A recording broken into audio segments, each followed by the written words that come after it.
கிறிஸ்துவுக்குள் அன்பான கர்த்தருடைய பிள்ளைகளே, உங்கள் யாவரையும் ஆண்டவராகிய இயேசு கிறிஸ்துவின் ஈடு இணையற்ற பரிசுத்த நாமத்தினாலே உங்களை ஆசீர்வதிக்கின்றேன், வாழ்த்துகிறேன். கர்த்தர்தாமே நீங்கள் யாவரும் இம்மையில் சுகித்திருக்கவும் மறுமையில் நிலை வாழ்வை சுதந்திரித்துக் கொள்ள அனுக்கிரகம் செய்வாராக. இந்த நாளிலே நாம் தியானிக்கும்படியாக எடுத்துக்கொண்ட வேத வசனம் எசேக்கியேல் தீர்க்கதரிசியின் புஸ்தகம் 18வது அதிகாரம் 20-21 வசனம். பாவம் செய்கிற ஆத்துமாவே சாகும், குமாரன் தகப்பனுடைய அக்கிரமத்தை சுமப்பதில்லை, தகப்பன் குமாரனுடைய அக்கிரமத்தை சுமப்பதில்லை. நீதிமானுடைய நீதி அவன் மேல்தான் இருக்கும், துன்மார்க்கனுடைய துன்மார்க்கமும் அவன் மேல்தான் இருக்கும். துன்மார்க்கன் தான் செய்த எல்லா பாவங்களையும் விட்டு திரும்பி என் கட்டளைகளை எல்லாம் கைக்கொண்டு நியாயத்தையும் நீதியும் செய்வானாகில் அவன் பிழைக்கவே பிழைப்பான், அவன் சாவதில்லை.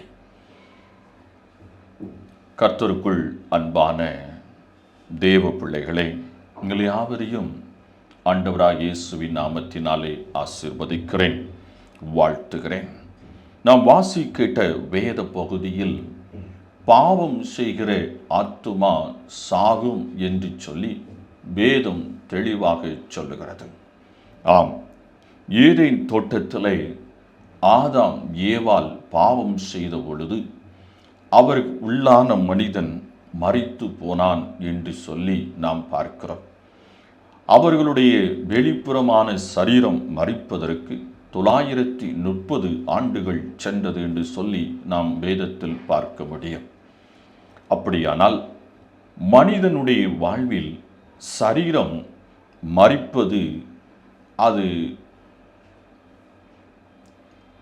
பாவத்தின் நிமித்தம் அல்ல, ஆனால் உள்ளான மனிதன் மரிப்பதுதான் பாவத்தின் நிமித்தமாய் இருக்கிறது. இந்த சரீரம் என்பது அது அழிக்கப்படுவதற்காகவே கொடுக்கப்பட்டிருக்கிறது. இந்த சரீரத்தை ஒரு குறிப்பிட்ட ஆண்டுகள் மட்டும் நாம் பயன்படுத்தி கொள்ள முடியும்.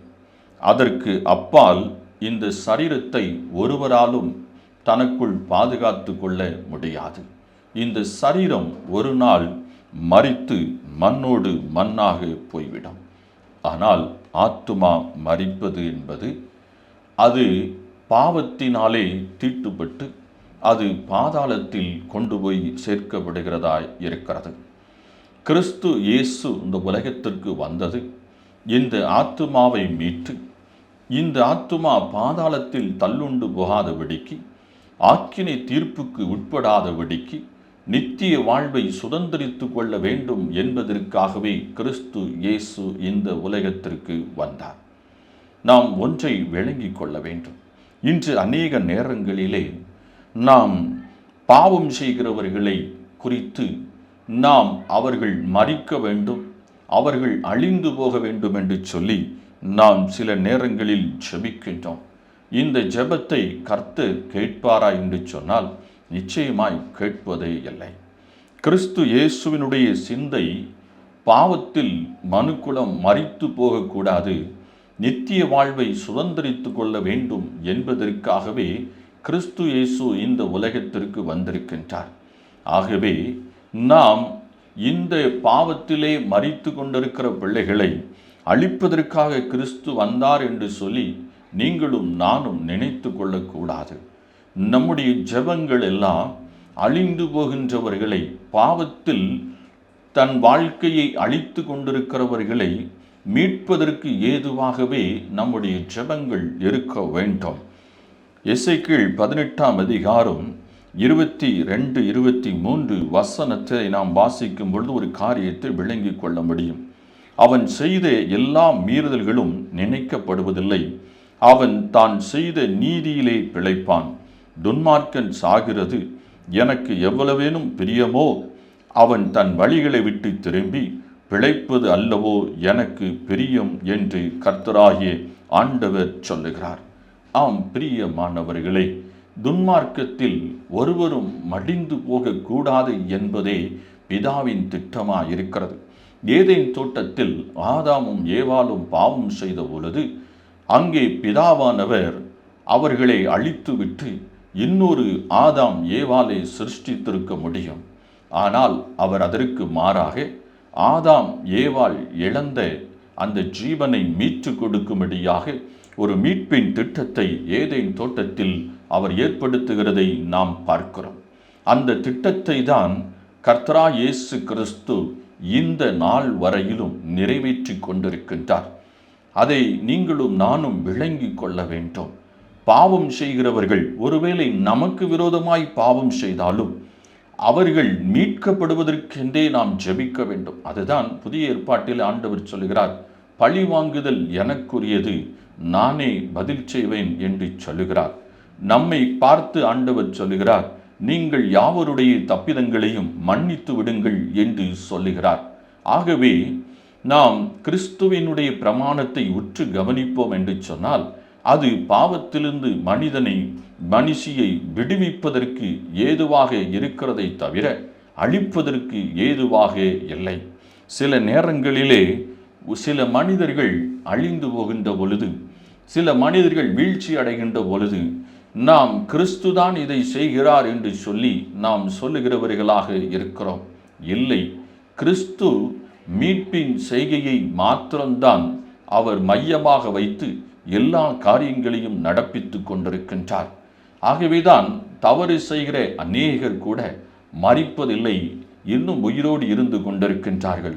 அதை பார்க்கின்ற சில நேரங்களிலே நாம் நினைப்போம், இவர்கள் இவ்வளவு அநியாயம் செய்கிறார்களே, இவ்வளவு அக்கிரமம் செய்கிறார்களே, இவர்கள் ஏன் மரிக்கவில்லை, ஏன் அழியவில்லை என்றும் நாம் சில நேரங்களிலே அங்கலாய்த்து, நாம் ஏன் பரிசுத்தமாய் நீதியாய் இருக்க வேண்டும், நாமும் அவர்களைப் போல அநியாயக்காரராய் அக்கிரமக்காரராய் வாழ்ந்தால் என்ன, அவர்களும் இந்த உலகத்தில் இப்படியெல்லாம் வாழ்ந்து சுகித்திருக்கிறார்களே, கர்த்தர் இருக்கிறார் என்று சொன்னால், இயேசு இருக்கிறார் என்று சொன்னால் அவர்களை தண்டிக்க வேண்டியதானே, அவர்களை அழிக்க வேண்டியதானே, அவருடைய கரங்களில் இருக்கிற அதிகாரங்களை எடுத்துவிட வேண்டியதானே என்று நாம் நினைக்கிறோம். பிரியமானவர்களே, கிறிஸ்துவின் சிந்தையை விளங்கி கொள்ள வேண்டும்.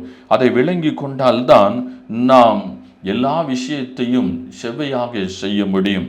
ரோமர் 3ஆம் அதிகாரம் 23ஆம் வசனம் சொல்லுகிறது, எல்லாரும் பாவம் செய்து தேவ மகிமை அற்றவர்களாய் இலவசமாய் அவருடைய கிருபையினால் கிறிஸ்து இயேசுவுள்ள மீட்பை கொண்டு நீதிமான்களாக்கப்படுகிறார்கள் என்று சொல்லப்பட்டிருக்கிறது. எல்லாரும் பாவம் செய்து தேவ மகிமை அற்றவர்களாய் ஆகி போனார்கள் என்று சொல்லி நாம் பார்க்கிறோம். பிரியமானவர்களே, பாவத்திலிருந்து மனிதனை மீட்பதுதான் கிறிஸ்துவினுடைய பிரதான நோக்கமாக இருக்கிறது. அதை நோக்கிதான் ஒவ்வொரு வேத வார்த்தைகளும் நமக்கு போதனைகளை தருகிறதாக இருக்கிறது. ஆகவே நாமும் கூட நம்முடைய பாவத்தை அறிக்கை செய்தால் அதை மன்னிப்பதற்கு அவர் உண்மையும் நீதியும் உள்ளவராக இருக்கின்றார். அப்படியானால் நாம் பாவம் செய்தால் கர்த்தர் நம்மை அழிக்க மாட்டாரோ என்று நாம் நினைக்கிறோம். இல்லை, பாவம் நம்மை அழித்துவிடும். பாவத்திற்கு நம்மை அழிப்பதற்கான தன்மை இருக்கிறது என்பதை நீங்களும் நானும் விளங்கிக் கொள்ள வேண்டும். எசேக்கியேல் 18ஆம் அதிகாரம் 24, 25 வசனத்தில் சொல்லப்பட்டிருக்கிறது, நீதிமான் தன் நீதியை விட்டு விலகி அநீதி செய்து துன்மார்க்கர் செய்கிற சகல அருவருப்புகளின்படியும் செய்வனாகில் அவன் பிழைப்பானோ? அவன் செய்த அவனுடைய எல்லா நீதிகளும் நினைக்கப்படுவதில்லை. அவன் செய்த தன் துரோகத்திலே, அவன் செய்த தன் பாவத்திலேயே சாவான் என்று வேதம் சொல்லுகிறது. அப்படியானால் கிறிஸ்து எந்த மனிதனையும் அழிப்பதில்லை. அவர்கள் செய்கிற பாவம்தான் அவர்களை அழிக்கின்றது. கிறிஸ்து இயேசு நம்முடைய பாவங்களை அடையாளப்படுத்துகின்றார், சுட்டி காட்டுகின்றார், எச்சரிக்கின்றார். நாம் அந்த பாவத்தை விட்டுவிடும் பொழுது நமக்கு ஒரு விடுதலையை கர்த்தர் கொடுக்க வல்லவராக இருக்கிறார். இதை நீங்களும் நானும் விளங்கி கொண்டால்தான் நாம் பாவங்களை விட்டு விலகுவதற்கு ஏதுவாக நமக்குள் புதிய சிந்தையை நாம் கொண்டு வர முடியும். நாமாக பாவத்தை விட்டு விடுதலை ஆகிவிட முடியுமா என்று சொன்னால் நிச்சயமாகவே முடியாது. பாவத்திலிருந்து கிறிஸ்து இயேசு மாத்திரமே நம்மை விடுவிக்க முடியும். நாம் பாவம் செய்வதை விட்டுவிட வேண்டும் என்கின்ற ஆவலும் ஆசையும் அக்கறையும் நமக்கு வேண்டும். அப்படிப்பட்ட ஒரு ஆவலும் ஆசையும் அக்கறையும் நமக்கு இருக்கின்ற பொழுது கிறிஸ்து நம்முடைய பாவத்தை மன்னிப்பது மாத்திரமல்ல, பாவம் செய்யாத வண்ணம் நம்மை காப்பதற்கு வல்லவராக இருக்கின்றார். அருமையான கர்த்தருடைய பிள்ளைகளே, நான் இன்று வரைக்கும் நீதி உள்ளவனாய் இருக்கிறேன். நாளைக்கு தவறு செய்தால் அந்த தவறின் நிமித்தம் நான் ஆக்கினைக்குள்ளாய் தீர்க்கப்படுவதில் எந்த ஒரு ஐயப்பாடுமே இல்லை. நிச்சயமாக நான் ஆக்கினைக்குள் தான் தீர்க்கப்படுவேன். என் மரணம் சம்பவிக்கின்ற நாள் வரையிலும் நான் பரிசுத்தமாகவே வாழ வேண்டும், நீதி உள்ளவனாகவே வாழ வேண்டும். அப்படி வாழும் பொழுதுதான், கிறிஸ்துவுக்குள் என் ஜீவன் போகும் பொழுதுதான் நான் நித்திய வாழ்வை பெற்றுக்கொள்ள முடியும். எனக்கு அருமையான கர்த்தருடைய பிள்ளைகளே, பாவம் கொடூரமானது. பாவம் பயத்தை கொண்டு வரும்.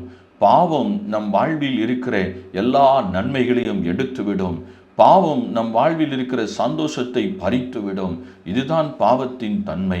இதை நீங்களும் நானும் விளங்கி கொள்ள வேண்டும். பாவ வாழ்க்கை என்பது அது மாய்மாலமான ஒரு வாழ்க்கை, அது இருள் நிறைந்த வாழ்க்கை. நீங்கள் வேத வசனத்தின் வெளிச்சத்திலே உங்கள் பாவங்களை நீங்கள் அடையாளம் காண வேண்டும். வேத வசனம் குறிப்பாக பாவங்களை எல்லாம் நமக்கு அடையாளப்படுத்துகிறது. ஏன் அடையாளப்படுத்துகிறது? இன்று அநேக நேரங்களிலே நாம் செய்கிற பாவத்தை கூட நாம் பாவம் இல்லை என்று நினைக்கிற ஒரு காலத்தில் வாழ்ந்து கொண்டிருக்கிறதை நீங்களும் நானும் புரிந்து கொள்ள வேண்டும். ஆம் பிரியமானவர்களே, அவரவர் செய்கிற காரியத்தில் இருக்கிற பாவத்தை அவரவர் உணராதபடிக்கு இந்த உலகத்தின் பிரபஞ்சத்தின் அதிபதியானவன் அவருடைய கண்களை குருடாக்கி போட்டிருக்கிறான். அதற்கு அநேக எடுத்துக்காட்டாக பாவத்தில் தலைத்தவர்கள் இந்த உலகத்தில் உயர்ந்த இடத்தில் இருப்பதும், பாவத்தில் தலைத்தவர்கள் இந்த உலகத்தின் ஆஸ்திகளை சம்பத்துகளை திரளாய் சேர்த்து வைப்பதையும் பார்த்து கொண்டு அநேகர் நினைப்பார்கள், அவர்கள் செய்கிறதும் பாவம் இல்லையா என்று சொல்லி. பிரியமானவர்களே, கிறிஸ்து இயேசு கிருபை நிறைந்தவராயிருக்கிறார். கிருபை நிறைந்தவராயிருக்கிறார். உலகத்தின் ஆஸ்திகளையும் சம்பத்துகளையும் உயர்வுகளையும் மேன்மைகளையும் வைத்து ஒருவன் கிறிஸ்துவுக்குள் இருக்கிறான் என்று நீங்களும் நானும் தீர்மானித்து விடக்கூடாது. அது தவறான ஒரு தீர்மானம். பிரியமானவர்களே, வேத வசனங்களை வாசியுங்கள். மாம்சத்தின் கிரியைகளின் பட்டியலை நீங்கள் வாசித்து பார்த்தால் அதில் உங்கள் பாவங்கள் கண்ணாடி போல உங்களுக்கு வெளிச்சம் போட்டு காட்டப்படும். அந்த பாவத்தை எல்லாம் நீங்கள் விட்டு ஓய்ந்து விட வேண்டும். உங்கள் வாழ்வில் ஆவியின் கனிகள் வெளிப்படுவதற்கு ஏதுவாக உங்கள் கிறிஸ்தவ ஜீவியம் இருக்க வேண்டும். பிரியமானவர்களே, பாவம் செய்கிற ஆத்துமா மரித்து போகும். ஆனால் நீதியை அவர்கள் தங்கள் பாவத்தை விட்டு ஓய்ந்து நீதியை செய்தால் அவர்களுக்கு புதிய ஜீவன் உண்டாயிருக்கும் என்பதையும் வேதம் தெளிவாய் சொல்லுகிறது. ஆகவே இந்த உலகத்தில் மனுஷியாக வாழுகிற யாவருடைய பாவத்தையும் நீக்கும் பொருட்டு கிறிஸ்து இயேசு இந்த உலகத்திற்கு மனுஷகுமாரனாக இந்த உலகத்துக்கு வந்து அவதாரம் எடுத்து கல்வாரி சிலுவையிலே தம்முடைய தூய திரு இரத்தத்தினாலே குற்றமில்லாத இரத்தத்தினாலே நம்முடைய பாவங்களை எல்லாம் கழுவி சுத்திகரித்திருக்கின்றார்.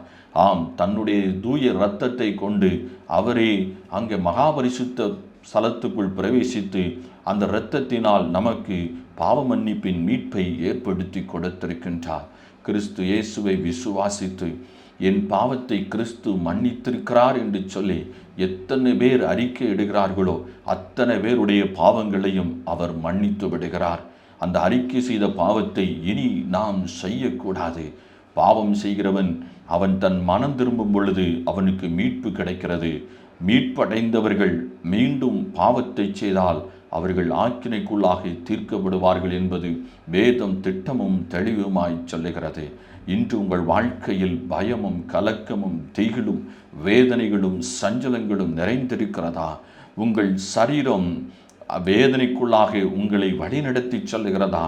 அப்படியானால் உங்களில் பாவம் இருக்கிறது என்பதை நீங்கள் விளங்கி கொள்ள வேண்டும்.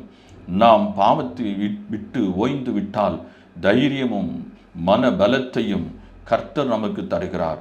சமாதானம், சந்தோஷமும் சவிக்கியமும் நம் வாழ்வில் பூரணமாக விளங்கும் என்பதை நீங்கள் விளங்கி கொள்ள வேண்டும். பிரியமானவர்களே, வேதத்தில் பாவத்தை குறித்து இன்னும் அநேக காரியங்கள் சொல்லப்பட்டிருக்கிறது. இந்த நாளில் நாம் பார்த்தது எல்லாம் 2 காரியத்தை பார்க்கிறோம். ஒன்று, பாவத்தின் நிமித்தம் மனுஷி அழிந்து போவதை கிறிஸ்து விரும்பவில்லை. அதற்கு மாறாக அவர்கள் அதிலிருந்து விடுதலை பெற வேண்டும் என்பதற்காகவே கிறிஸ்து விரும்புகிறார் என்பதை தெளிவுபடுத்தியிருக்கிறார். அடுத்த காரியம் அவர் என்ன சொல்லி கொடுத்திருக்கின்றார் நமக்கு? பாவத்தின் நிமித்தம், என் பாவத்தின் நிமித்தம், என் மீறுதலின் நிமித்தம் நான் தான் ஆக்கினைக்குள்ளாய் தீர்க்கப்படுவேனே தவிர என்னுடைய சந்ததிகளும் என்னுடைய குடும்பங்களும் எனக்கு பின்வருகிற எனக்கு வருகிற சந்ததியாக அந்த பாவத்துக்கு உட்படுத்தப்படுவார்கள் என்பது அது தவறான ஒரு போதனை என்பதையும் அங்கே வேதம் நமக்கு சுட்டி காட்டுகிறதை நாம் பார்க்கிறோம். அது மாத்திரமல்ல, பாவம் பரிசுத்தமாய் வாழ்ந்த மனிதன் அவன் தன் வாழ்வில் பாவத்தை செய்தால் அந்த பாவத்தை நிமித்தம் அவனுக்கு ஆக்கினை தீர்ப்பு உண்டு என்பதையும் வேதம் இந்த நாளிலே நமக்கு சுட்டி காட்டியிருக்கிறது. ஆகவே சரியாக இந்த 2 காரியங்களை புரிந்து கொள்ளுங்கள். பாவத்தின் நிமித்தம் மரணம் சம்பவிக்கும். பாவத்தை விட்டு ஓய்ந்தால் ஜீவன் உண்டாயிருக்கும். அவனவன் செய்த பாவத்து நிமித்தம் அவனவன்தான் தண்டனை அனுபவிப்பானே தவிர அடுத்தவர்களுக்கு அல்ல. ஒருவர் செய்த பாவத்தை கொண்டு அடுத்தவர்களை நியாயம் தீர்ப்பதற்கு கிறிஸ்து உண்மை அற்றவர் அல்ல. அவர் உண்மையும் நீதியும் உள்ளவராக இருக்கிறார். ஆகவே அருமையான கர்த்தருடைய பிள்ளைகளே, பாவத்தை அறிக்கை செய்யுங்கள், விட்டுவிடுங்கள், கிறிஸ்து இயேசுவில் மீட்பை சுதந்திரித்துக் கொள்ளுங்கள். கர்த்தர் தாமே உங்களை ஆசீர்வதிப்பாராக. ஜெபம் செய்வோம். எங்களை நேசிக்கிற எங்கள் அன்பின் ஆண்டவரே, இந்த நாளில் பாவத்தில் தன் வாழ்வை கழித்து இந்த உலகத்தின் மேன்மை உயர்வையும் கொண்டிருக்கிற பிள்ளைகள், நாங்கள் கர்த்தரால் ஆசீர்வதிக்கப்பட்டிருக்கிறோம், நாங்கள் செய்கிறதெல்லாம் பாவம் அல்ல என்று அநேகர் நினைத்து கொண்டிருக்கிறார்கள். அப்படி அல்ல தகப்பனே. வேத வசனத்தின் வெளிச்சத்திலே நம்முடைய பாவங்களை நாங்கள் பார்க்கின்ற பொழுது எங்கள் பாவங்கள் கண்ணாடியில் மிக தெளிவாக வெளிச்சம் போட்டு காட்டப்படுகிறது. வேத வசனங்கள் எல்லாம் எங்களுக்கு எதற்காக கொடுக்கப்பட்டிருக்கிறது என்றால், நாங்கள் பாவத்தை அடையாளம் கண்டு கொள்ளவும், அந்த பாவத்தை விட்டு விடுதலை பெறவும், பாவமில்லாத பரிசுத்த வாழ்வை வாழ்வதற்காக கொடுக்கப்பட்டிருக்கிறது என்பதை விளங்கி கொண்டிருக்கிறோம். ஆகவே நாங்கள் பாவத்தை உணரத்தக்கதாக எங்களுக்கு இருதயத்தை தாரும். வேத வசனங்களை நாங்கள் பார்க்கின்ற பொழுது எங்கள் இருக்கிற அழுக்குகளை நாங்கள் அந்த வெளிச்சத்தில் கண்டு அந்த அழுக்கு போகத்தக்கதாக கிறிஸ்துவினுடைய இரத்தத்தினாலே கழுவப்படுவதற்கு இயேசு கிறிஸ்துவை விசுவாசித்து எங்கள் பாவங்களை அறிக்கை செய்வதற்கு உதவி செய்ய தகப்பனே.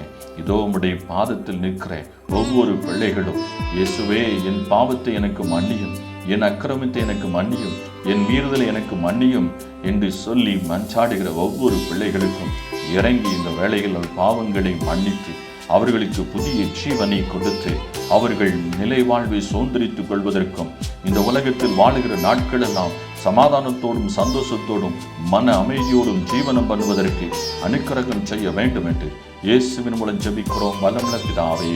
ஆமென்.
பிள்ளைகளின் தேவனவரே, திக்கற்ற பிள்ளைகளின் தேவனவரே, அவர் எங்கள் சங்கீதமானவர்.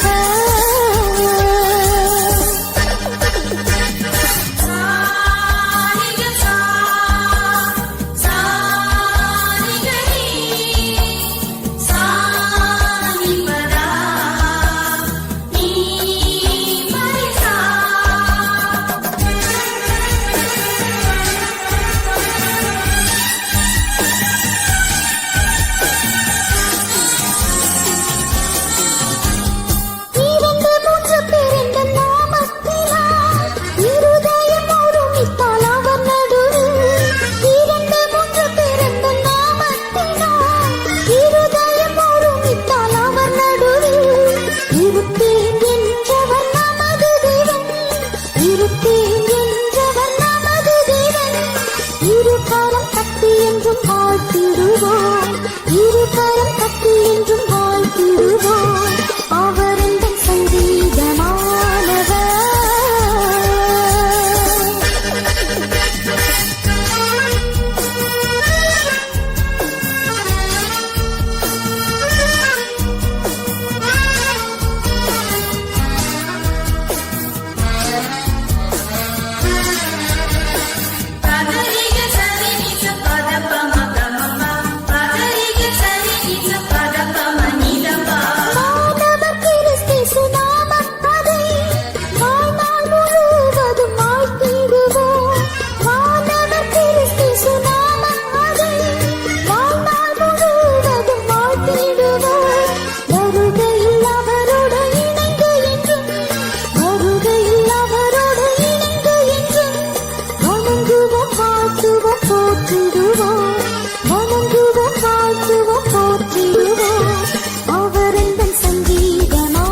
எங்கள் சங்கீதமானவர்.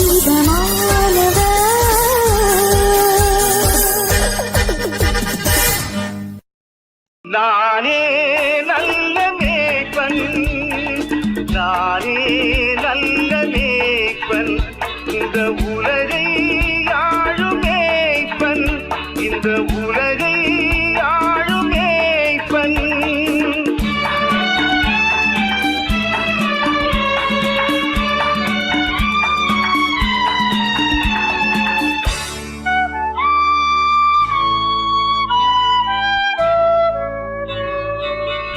மந்தை மேய்க்கும் மேய்ப்பனாய், இசையான மைந்தனாய், மந்தை மேய்க்கும் மேய்ப்பனாய், இசையான மைந்தனாய், இதை நீக்கும் நேசனாய், இதை நீக்கும் நேசனாய் வந்தேன் சொந்தமாய்.